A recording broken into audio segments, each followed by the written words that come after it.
Bueno, hermanos, estábamos viendo las palabras del profeta Augur en el penúltimo capítulo de Proverbios, capítulo 30, donde nos habla de las cuatro cosas de hermoso andar.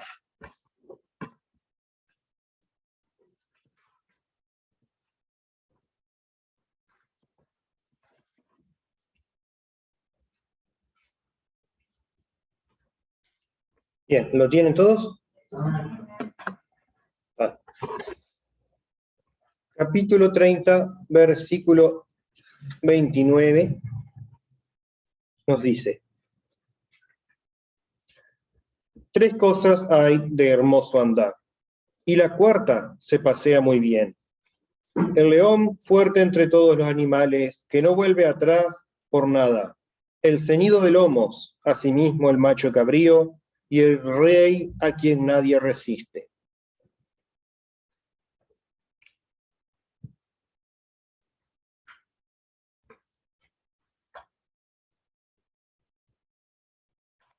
Ok.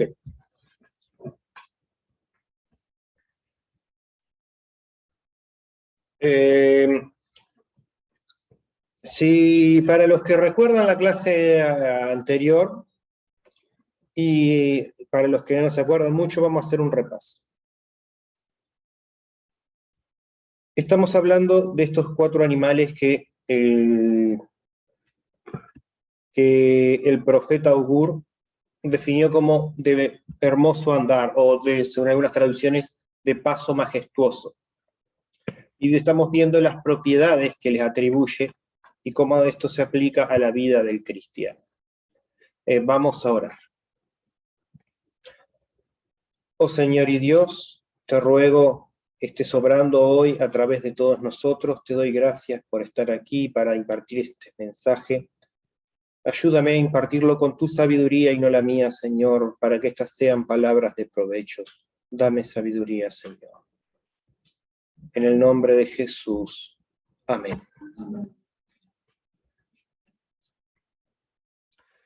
Bueno, empezamos viendo,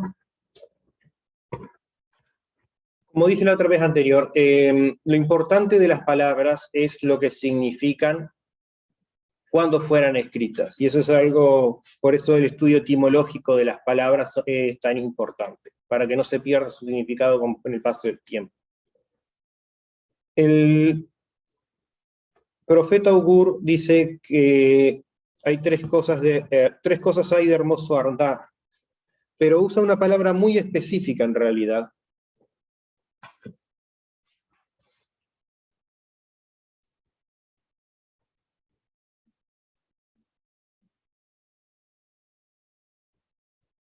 Que es, a ver,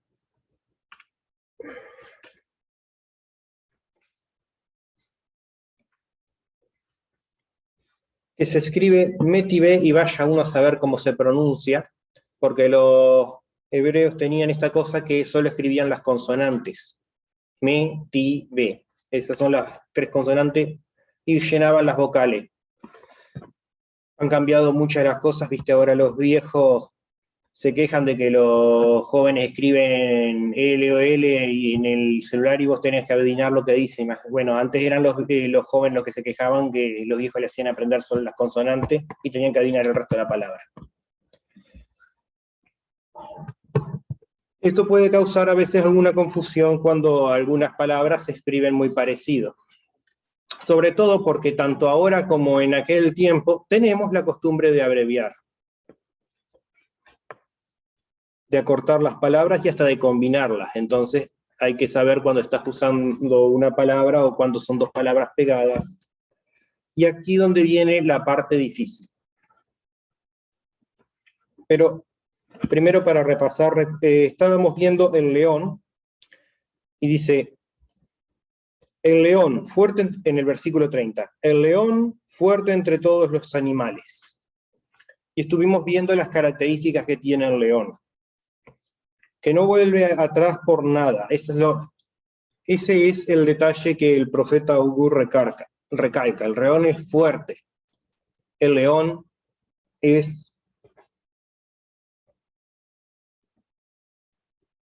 no vuelve atrás por nada.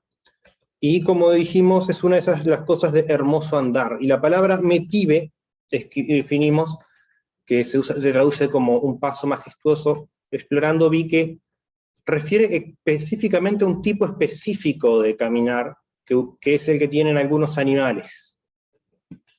Es esa forma de caminar que tienen animales de piernas largas que caminan sobre la punta de los dedos para no ensuciarse, para no contaminarse. Y eso es importante porque creo que eso es lo que estaba recalcando el profeta Hud. Cómo caminar para mantenernos puros. El león no deja que nada lo detenga. El león es poderoso, el león es fuerte, el león tiene un rugido implacable que asusta a todos los animales que le hacen frente. Así que el león no vuelve atrás. Y varias veces la Biblia nos recalca que nosotros tampoco debemos volver atrás. El león tiene el poder de sus músculos y de su rugido y de sus dientes y sus garras. Nosotros no somos leones, pero tenemos el poder de Dios. Y ahí es donde encontramos la fuerza para nunca volver atrás. Tenemos a nuestros hermanos al lado para alentarnos de continuo y alentarnos a prosperar. Y entonces tenemos que estar de continuo aferrados al Señor, buscando esa fuerza que a veces a nosotros nos falta. La historia está llena de mártires, gente que les dieron una elección, vuelvan atrás y salven su vida, y ellos decidieron que preferían perder la vida por causa del Señor. Algunos la salvaron, otros la perdieron, todos dieron testimonio, y algunas veces la muerte misma fue el testimonio que el Señor usó para llevar el mensaje. Y nosotros tenemos que estar listos para dar batalla, porque son más los que la han perdido por causa de la fe que las que la han salvado, al menos a los ojos del mundo. Porque esa es nuestra fuerza.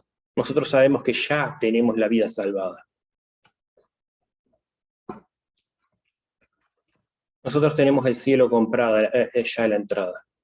No tenemos razón para volver atrás porque no hay nada en este mundo que nos pueda arrebatar de la salvación.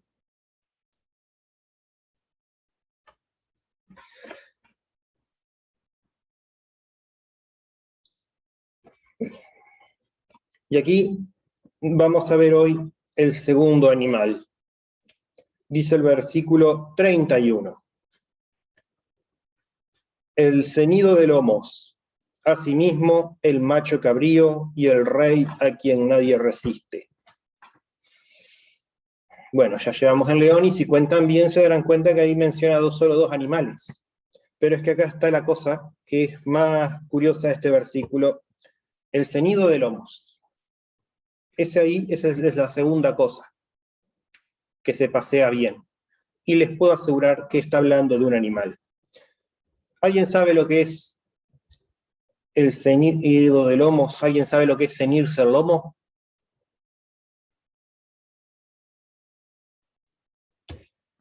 Bueno, ¿sí? Bien.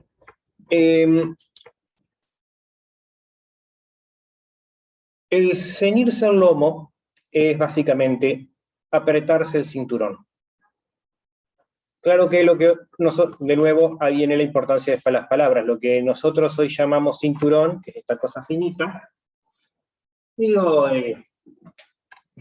vos mirás las prendas que llamaban cinturón y se parecen mucho más a lo que nosotros llamamos una faja, que es un trozo de tela para ajustarse varias vueltas alrededor de la barriga y apretarla bien, para apretar la barriga, la espalda y andar derecho.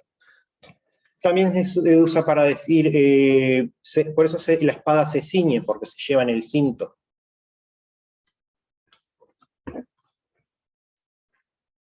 Y ese era un componente crucial de la armadura también de los soldados, el mismo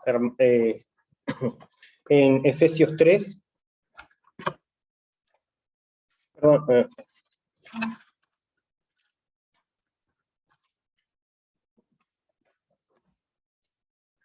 la armadura de Dios.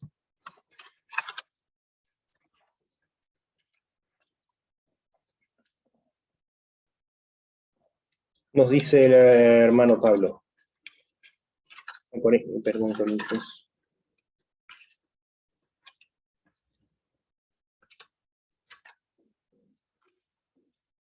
Efesios 6, el último.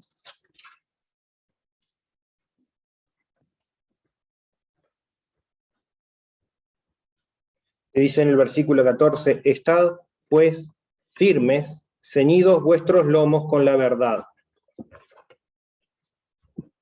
Y los cinturones antes eran algo gruesos para apretar bien el vientre y la espalda y andar firmes. Pero lo que vemos con muchos nombres de los animales, y si estudiamos la etimología, es que vemos que, igual que los nombres de las personas, tenían significados bastante cotidianos. Eran palabras comunes y corrientes. Por ejemplo, yo me llamo Agustín. Eso se llama mesa. Vos ves una mesa y ese es el nombre de un objeto. Vos sabés que tiene un significado, vos oís la palabra mesa, sabés lo que es. Pero vos oís la palabra Agustín, no sabés lo que es un Agustín. Sabés que hay una persona llamada Agustín. Pero eso es porque hemos heredado esos nombres de otros idiomas, donde sí eran palabras comunes. Agustín era simplemente uno de los títulos que se usaba para el rey, era como decir su majestad o como decir señor. Como cuando le decía, ¿cómo estás, señor Eduardo?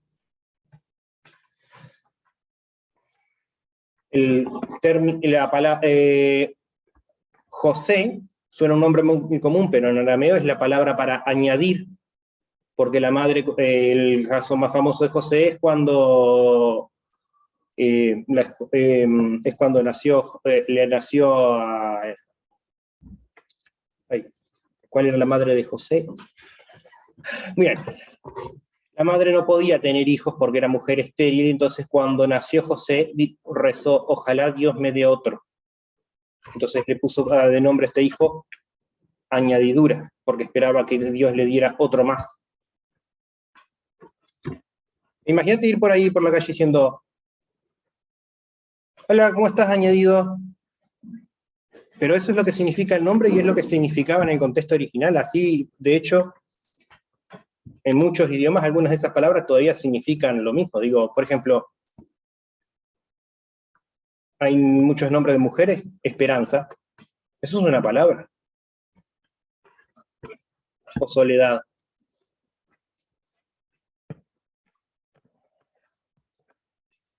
Y Justo es un nombre de varón que también oís por muchas partes. Son palabras de nuestro lenguaje. Asimismo pasa con los nombres de los animales. Hay un animal, entonces esto describe un animal, y hay un poco de disertación acerca de qué animal describe cuando le llaman el ceñido de lomos.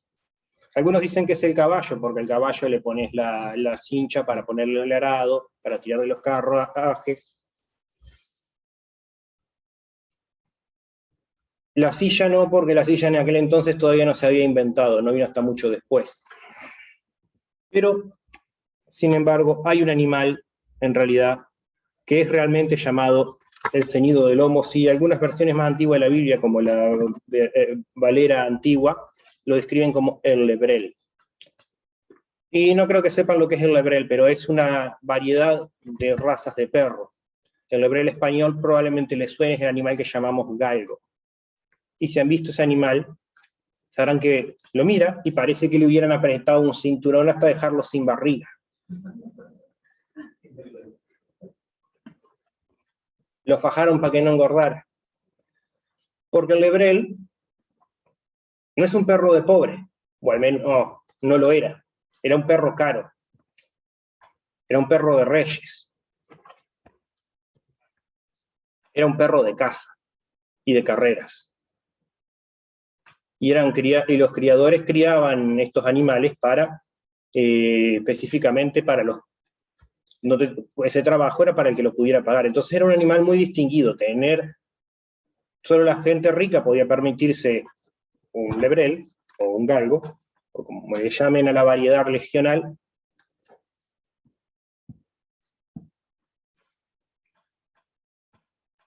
Y estos animales, como pueden ver, son animales de patas largas y que caminan apoyados en los pies para no... pero también son animales de carrera. Y lo que caracteriza al galgo es que es uno de los que se llaman sabuesos visuales, caza por vista. Tiene los ojos más al costado de la cabeza, entonces ve todos los movimientos, porque sus ojos son muy sensibles al movimiento. Y la cosa que el galgo es que cuando ve una presa, la persigue hasta darle caza y no para. Es un corredor muy ligero. Los galgos fueron criados para atrapar las liebres y todo bichito chico que corre muy rápido. Necesitaban un perro que corriera todavía más rápido. Así que juntaron a los perros más rápidos que había, los más flacos, porque un perro gordo no corre, los de patas más largas, porque cuanto más larga la pata mejor, y de eso salió el galgo.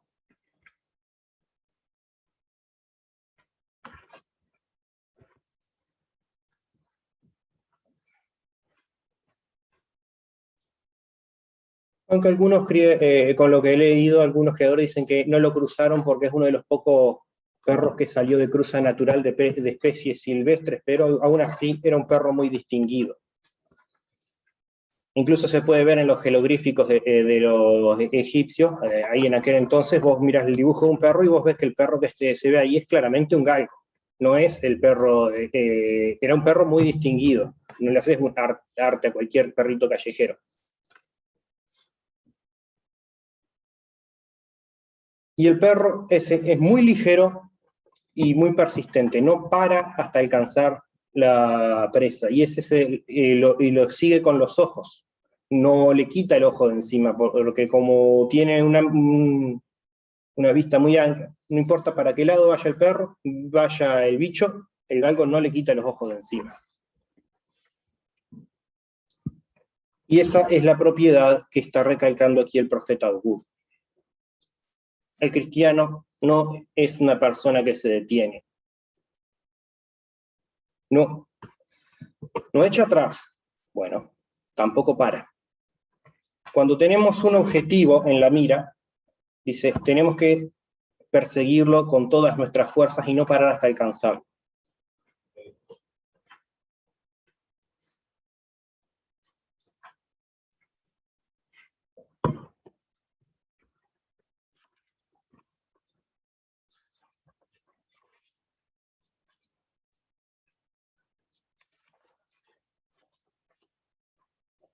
Nos dice, en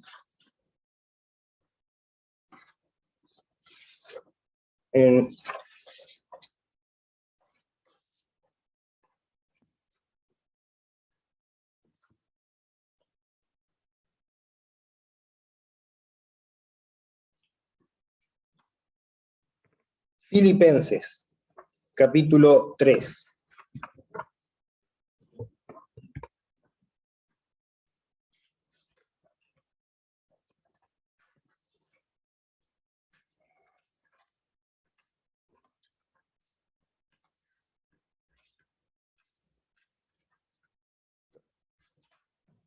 Filipenses, capítulo 3, versículos 12 al 14. Pablo nos dice,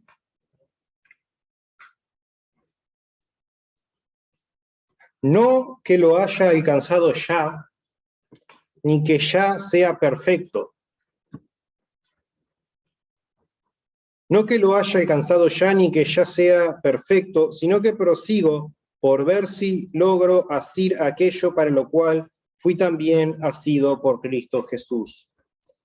Hermanos, yo mismo no pretendo haberlo ya alcanzado, pero una cosa hago, olvidándome ciertamente lo que queda atrás y extendiéndome a lo que está delante, prosigo a la meta, al premio del supremo llamamiento de Dios en Cristo Jesús. Amén.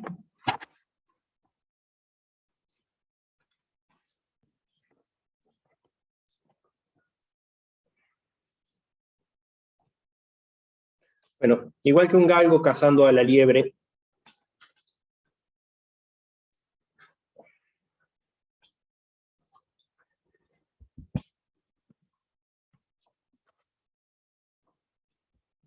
Pablo tenía los ojos fijos en la meta.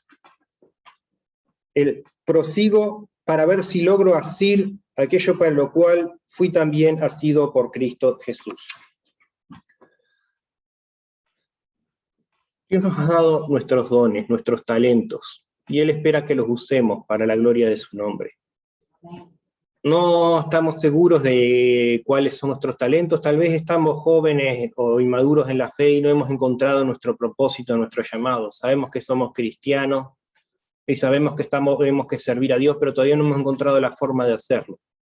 Bueno, eso es normal. Pero va a llegar el momento en que encontremos lo que, si lo estamos buscando, y deberíamos, porque ese es nuestro primer objetivo, encontrarlo. Vamos a encontrar ese llamado y entonces tenemos que dedicarnos a él con todas nuestras fuerzas, sin quitarle la vista de encima.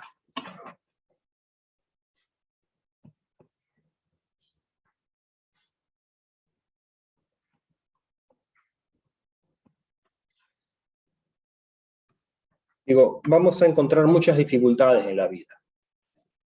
Vamos a encontrar cosas que quizás nos hagan bajar la marcha, pero no tenemos que detenernos, tenemos que seguir tratando de saltar el obstáculo, de proseguir adelante. Y obviamente tenemos que mantener los ojos fijos en la meta para saber a dónde vamos, para no perder el camino. Si el perro le quita el ojo encima a la liebre, la pierde.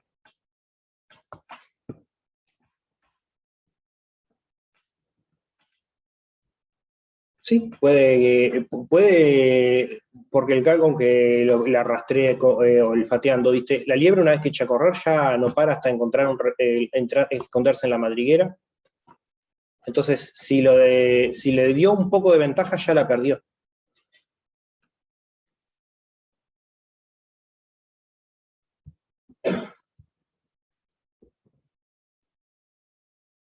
Dice, dice en el versículo 13, hermanos, lo mismo pretendo ya haberlo ya alcanzado, pero una cosa hago, olvidándome ciertamente lo que queda atrás y extendiéndome a lo que está adelante.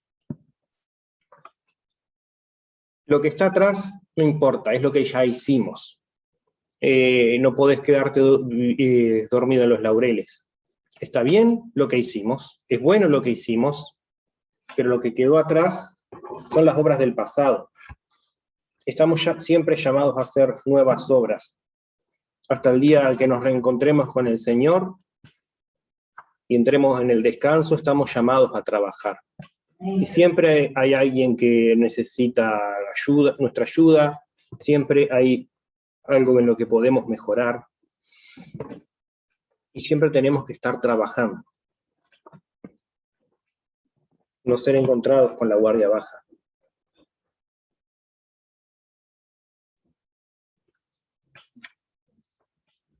De los que pierden de vista el objetivo, la Biblia nos dice, en Primera de Timoteo, es unos libros más adelante. Primera de Timoteo, capítulo 6, versículo 10. Primera de Timoteo 6, 10.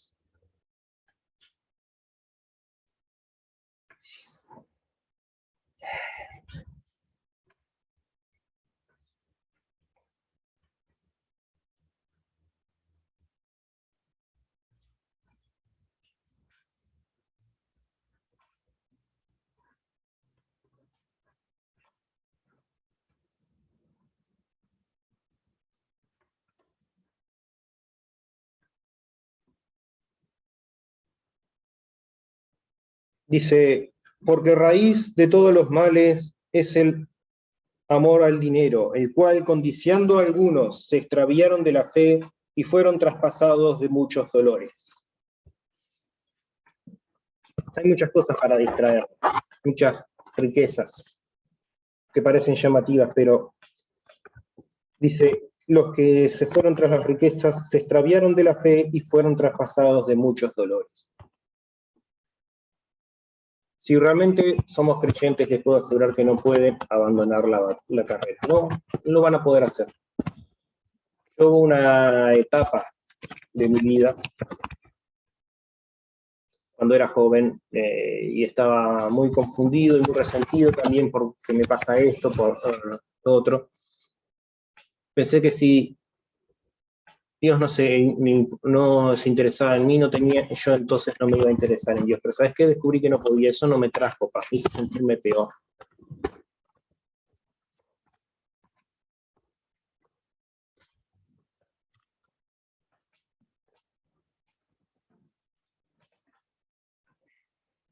Entonces, ¿de qué te estás perdiendo? De nada.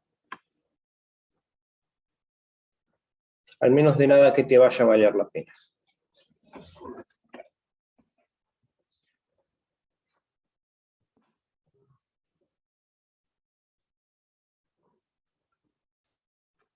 Y los grandes héroes de la fe, nos dice, son los que prosiguieron continuamente a la meta.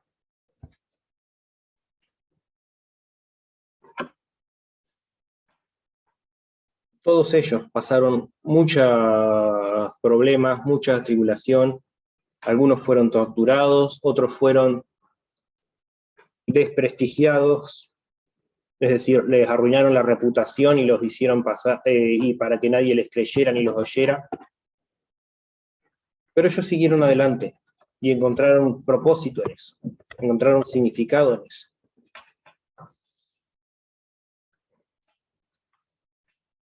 Y fuera de la Biblia tenemos el ejemplo de muchos misioneros que prosiguieron con grandes dificultades para llevar el Evangelio a todas partes del mundo. En países donde ni siquiera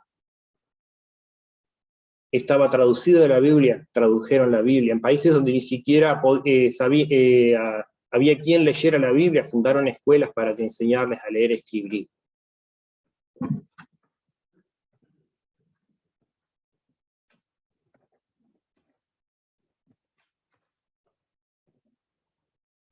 Hebreos, capítulo 12, nos dice: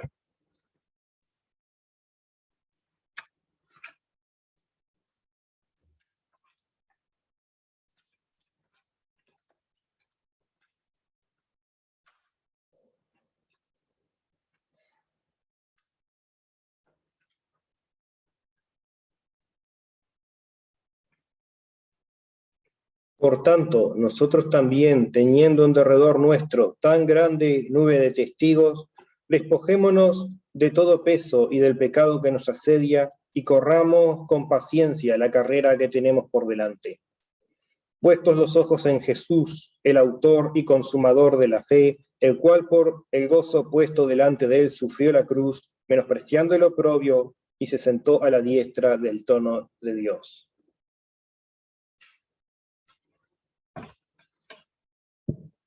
Considerad a aquel que sufrió tal contradicción de pecadores contra sí mismo, para que vuestro ánimo no se canse hasta desmayar. Nuestra meta es Jesús. Es ser como Jesús. Es imitarle, es seguirle. Y vemos que, y acá, para que no se hagan ilusiones, nos recuerdan quién fue Jesús. Fue el que por el gozo puesto delante de él sufrió la cruz, menospreciando el oprobio, y se sentó a la diestra de Dios. Sufrió la cruz, que es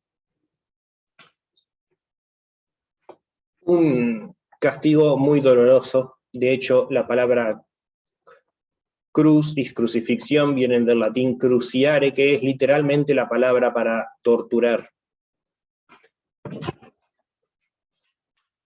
Dice, y sufrió el oprobio. El oprobio es, de nuevo, el rechazo de todos los demás, que hablaron mal de él, murmuraron contra él, trataron de arruinar su reputación y su buen nombre, diciendo que era pecador y hereje cuando era justo y santo.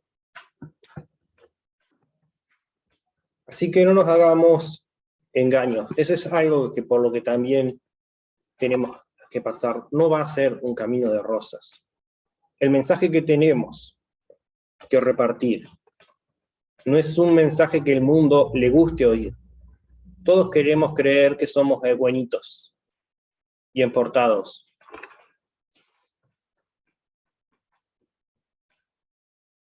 Todos queremos creer que somos buenos y somos dignos de entrar al cielo, que Dios está ansioso por tenernos allá. Sí, lo está, pero no porque valgamos la pena. Porque Él nos amaba tanto que estuvo dispuesto a ignorar nuestros pecados. Porque para Dios somos todos niños malcriados, pero nos ama igual, porque ¿qué padre no ama a sus hijos aunque sean malcriados? Pero ningún niño quiere creer que es el mal portado.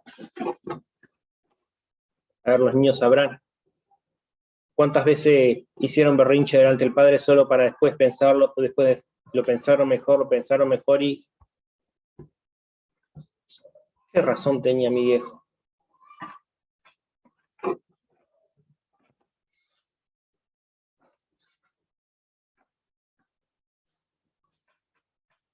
Y a veces somos testarudos, sabemos que estamos mal, simplemente no lo queremos admitir.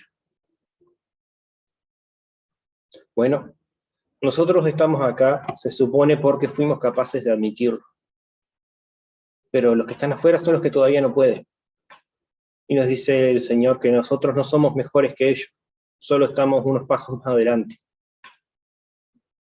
Así que tenemos que tener con ellos la misma paciencia que Él tuvo con nosotros. El error que cometen, porque dice los cristianos muchas veces,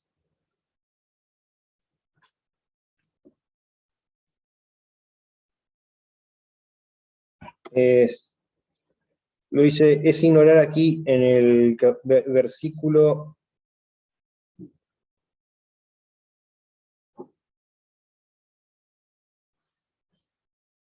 En el versículo 1 dice, por tanto, nosotros también despojados en derredor,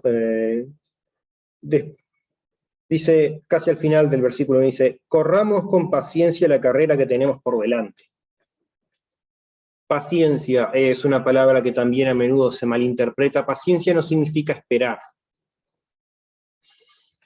Porque muchas veces nos dicen, tenés que ser paciente cuando tenemos que hacer una espera muy larga.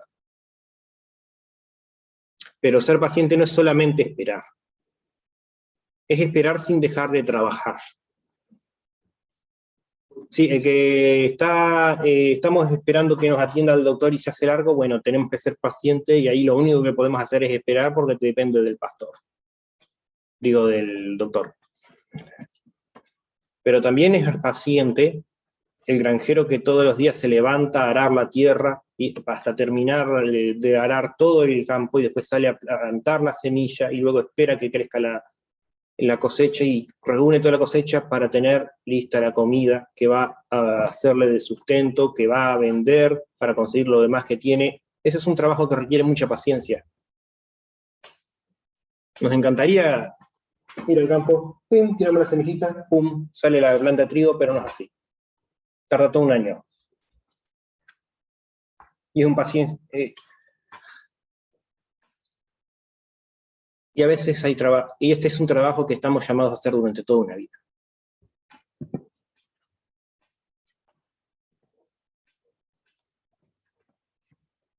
El error que muchos cristianos han cometido y muchas iglesias y denominaciones y como grupo y como individuos es tratar de forzar la mano del Señor.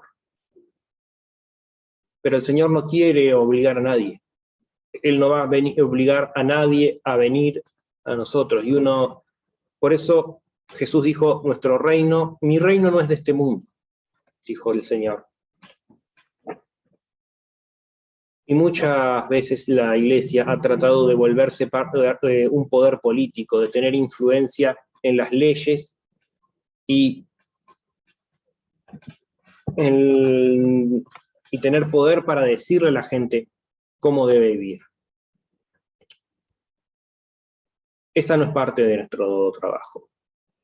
Y lo único que conseguís ahí cuando haces todo eso es, primero, gente que sigue los mandamientos de Dios porque es ilegal hacer otra cosa, no porque realmente amen a Dios. Gente que sigue amando el pecado y que, como la Iglesia es un órgano político, puede ser manipulado políticamente, puede ser alterado. La Iglesia tiene que estar aparte de eso para que sus preceptos sean, bueno, dependan solamente de la fe. Y sí, sería agradable vivir en una sociedad donde todos siguieran las normas de Dios, nos encantaría, pero no podemos forzar a nadie a hacer eso. Si me llaman a votar, no voy a votar por nada que vaya en contra de las leyes de Dios, pero si el mundo lo aprueba, no tengo más remedio que aceptarlo. Muchos de estos pecados que vemos de la homosexualidad y que se están aprobando, vemos que es muy trágico, pero recuerden, estos mandamientos fueron dados con tanta insistencia, no porque fueran muy horribles y especialmente atroces, porque sabemos que pecado imperdonable solo hay uno, es porque eran prevalentes. Es la misma sociedad en que vivían los griegos, a los que Saulo y Apolos predicaban día a día.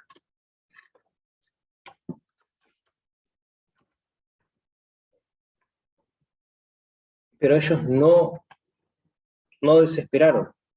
Fueron detrás de los que estaban corriendo, detrás de los que estaban dispuestos a escuchar el mensaje.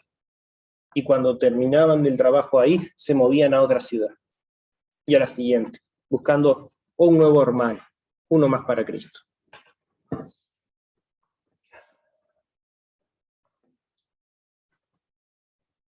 Porque ellos buscaban agradar a Dios.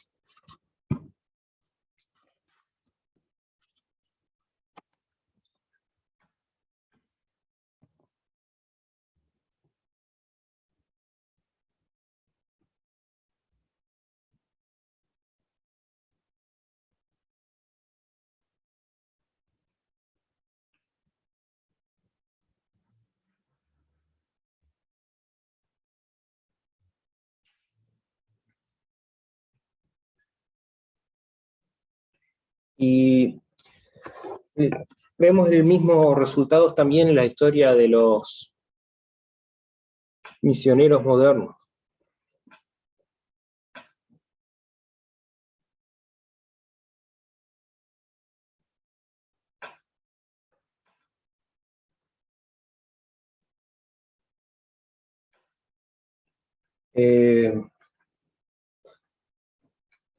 Una vez leí la historia de un hermano polaco, llamado Andrés van der Vigil, o algo así.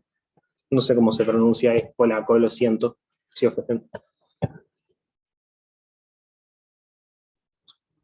él, en un libro llamado El contrabandista de Dios, contaba la historia de cómo se convirtió al Señor después de ir a la guerra, quedar traumado, volvió a la casa, conoció al Señor, se convirtió y quedó mucho tiempo buscando su propósito.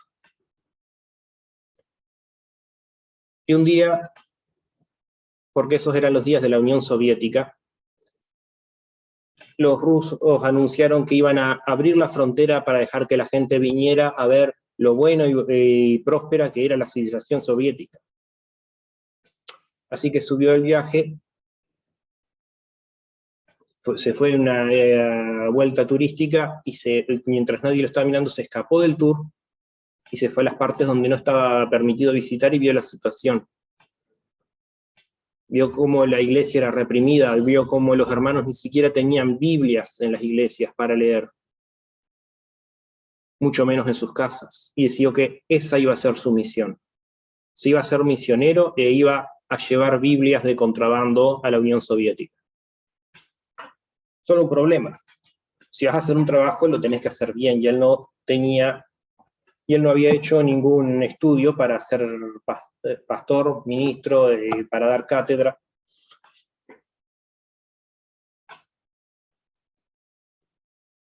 No había estudiado teología, y si vas a hablar de la Biblia, no podés ir por ahí diciendo disparates.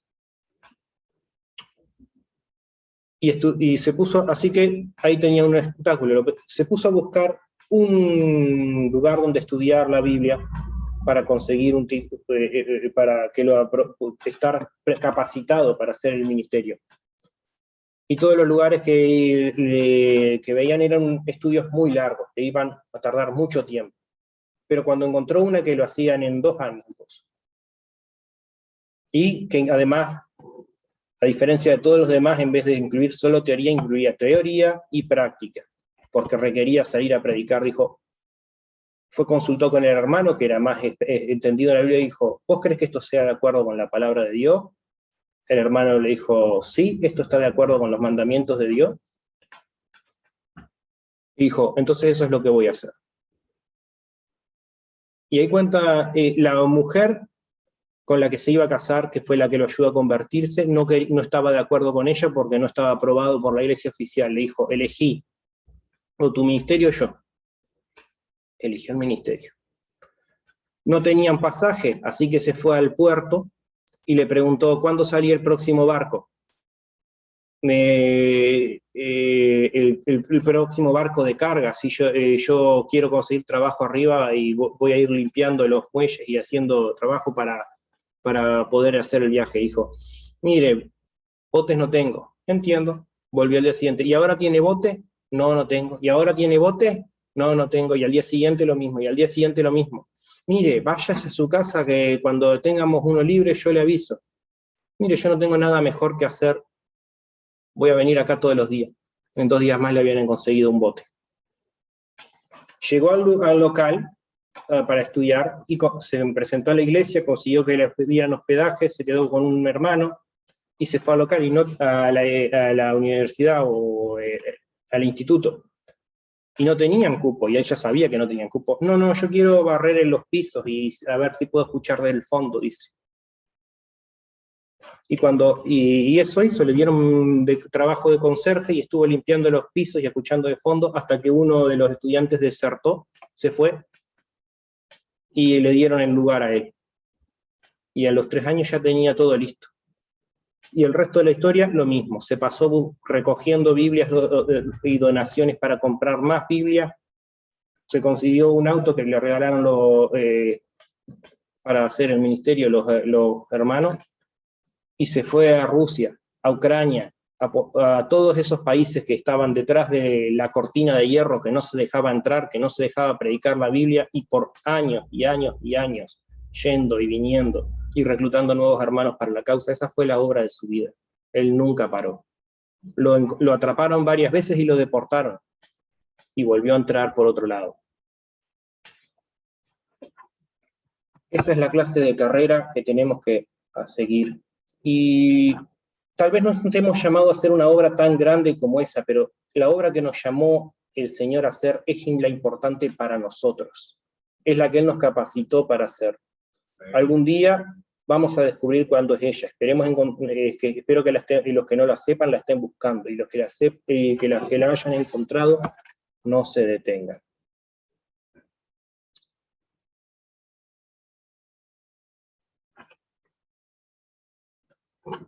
Vamos a orar.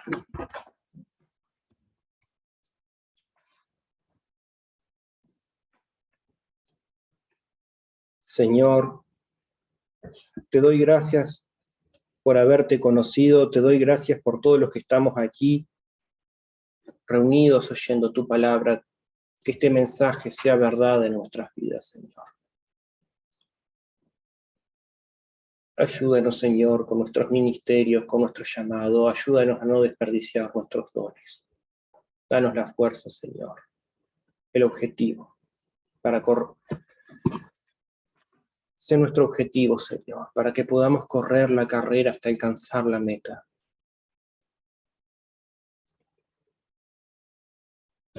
No dejes que nos falten las fuerzas, Señor. En el nombre de Jesús. Amén.